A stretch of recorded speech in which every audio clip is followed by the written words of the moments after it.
दिल्ली में यमुना को साफ करना कितना मुश्किल, कब तक और कैसे बदलेगी नदी की तस्वीर।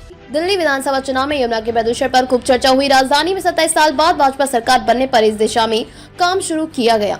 मशीनों के जरिए नदी से कूड़ा कचरा निकाला जाने लगा। उपराज्यपाल वी के सक्सेना ने 3 साल में यमुना को साफ करने का लक्ष्य रखा है। विशेषज्ञ मानते हैं कि 3 साल में यह लक्ष्य हासिल किया जा सकता है, बशर्ते इसके लिए सही दिशा में प्रयास किए जाएं। इन प्रयासों में वर्षा जल से स्थानीय जल स्रोतों, पोखर, तालाब, झील को भरने के साथ भूजल में वृद्धि करना भी शामिल है। यमुना में कितना गंदा पानी जा रहा। Centre for science and environment CSE की ओर से 26 से 28 फरवरी तक अलवर के नीमली में हुए पर्यावरण सम्मेलन में विशेषज्ञों ने भी यमुना की सफाई और दिल्ली को वायु प्रदूषण से मुक्त किए जाने पर चर्चा की और इसके समाधान के बारे में भी बताया। ऐसा नहीं है कि यमुना की सफाई के लिए यह कवायद पहली बार की जा रही है। पहले भी कई प्रयास हुए हैं लेकिन सफल नहीं हुए। नीमली में हुए सम्मेलन में CSE के वरिष्ठ कार्यक्रम प्रबंधक वाटर एवं वेस्ट वाटर सुष्मिता सेन गुप्ता ने इसका कारण भी बताया।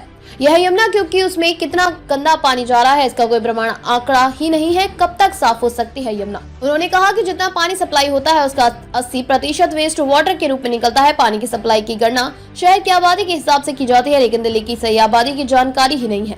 उन्होंने कहा कि पानी की गुणवत्ता के पिछले 5 वर्षों से आंकड़े बताते हैं कि यमुना की स्थिति बहुत गंभीर है। ITO पुल पर पहुंचते ही यह मृत प्राय हो जाती है। इसमें घुलित ऑक्सीजन की मात्रा नहीं मिलती है, यानी ऑक्सीजन शून्य है। किसी भी नदी की जीवन धारा के लिए घुलित ऑक्सीजन अनिवार्य है। उन्होंने कहा कि दिल्ली के किसी भी हिस्से में यमुना जल मनुष्य के उपयोग के लायक नहीं है। यहाँ फीकल कालीफॉर्म की मात्रा भी मानक स्तर से कहीं ज्यादा है। इसकी बड़ी वजह दिल्ली के बड़े हिस्से में सीवरेज नेटवर्क नहीं होना है। दिल्ली में प्रदूषण की वजह पराली नहीं, वाहनों का धुआं। दिल्ली में प्रदूषण की वजह पराली का धुआं कतई नहीं है। देश की राजधानी में प्रदूषण वाहनों से निकलने वाले धुएं से बढ़ रहा है और इसका प्रमुख कारण लोगों के निजी वाहनों पर बढ़ती निर्भरता है।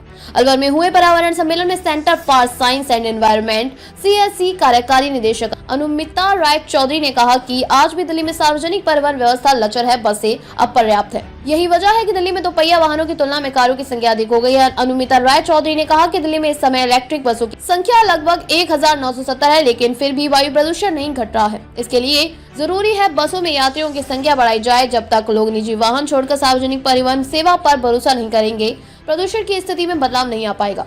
अनुमिता राय चौधरी ने कहा कि वर्ष 1998 में सुप्रीम कोर्ट ने दिल्ली में 10,000 बसें होने की बात कही थी लेकिन आज 27 साल बाद भी इनकी संख्या करीब 7,683 है। केंद्रीय आवासन एवं शहरी विकास मंत्रालय के मुताबिक प्रति 1 लाख लोगों के लिए 60 बसें होनी चाहिए लेकिन दिल्ली में मात्र 45 बसें ही उपलब्ध है। उन्होंने बताया कि बसें तो कम ही है लेकिन इनमें चलने वाले यात्रियों की संख्या में लगातार कमी देखने को मिल रही है।